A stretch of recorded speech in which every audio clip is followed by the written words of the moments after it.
আমাদের চোখের সামনে ছেলেটা যখন 2 বছর বয়স মাটা মারা গেল, কিছুদিন পর চিকিৎসার অভাবে বাপটাও মারা গেল। যাই বলেন বোন, মেয়েটুক খুব শক্ত, কত কষ্ট করে ভাইটাকে পড়াশোনা করাইলো। ছেলেটাও চাকরি লেগে খুব খাটছে, বুঝতেই তো পারছেন এই যুগে ঘুষ ছাড়া কোনো জায়গাতেই চাকরি পাওয়া যায় না। এইলেন। আরে আরে, তোমাকে অত ব্যস্ত হতে হবে না, বসো তো। খুব মিষ্টি চেহারা, মানতে হবে আমার ছেলের পছন্দ আছে। মা, তোমার কাছে আমি একটা প্রস্তাব নিয়ে এসেছি। প্রস্তাব? কিসের প্রস্তাব? আমার ছেলে তোমাকে খুব পছন্দ, আজ কদিন ধরেই আমাকে বলছে। আমি তো প্রথমে আসতেই চাইছিলাম না, হ্যাঁ তুমি দেখে দেখে পছন্দ হলো না, এখন আবার কাকে পছন্দ করলো? এসে তো আমি অবাক, এত সুন্দর নর্মভদ্র একটা মেয়ে। মা, তুমি আমার বাড়ির বৌমা হবে। এসব আপনি কি বলছেন? আমি আপনার ছেলেকে বিয়ে করব না।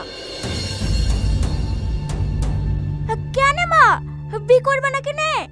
আমাদের অনেক টাকা পয়সা আছে, তো তোমার কোনো কিছুর অভাব হতে দেবো না, সব সময় মাথায় করে রাখবো। যত টাকা পয়সা থাক, আপনার ছেলেকে আমার পছন্দ না, ওকে আমি বিয়ে করতে পারবো না। আপনারা এখন আসতে পারেন। ছেড়ে দেন, ও যখন পছন্দই না, ওকে আর জোর করেন না। চলো মা।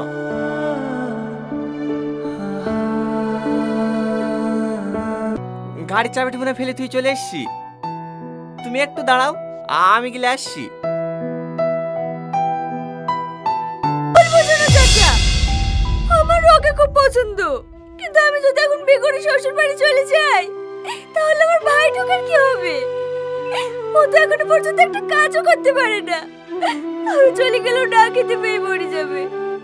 শুধু ভাই ঢোকার মুখ পানে তাকি আমি এই বিয়েতে রাজি হইনি। তুই এই কথাটা ওদের সামনে বলতে পারতি, ওরা যা মানুষ দেখনো, দরকার হলে তোর ভাইটাকেও সাথে করে নিয়ে যাইতো।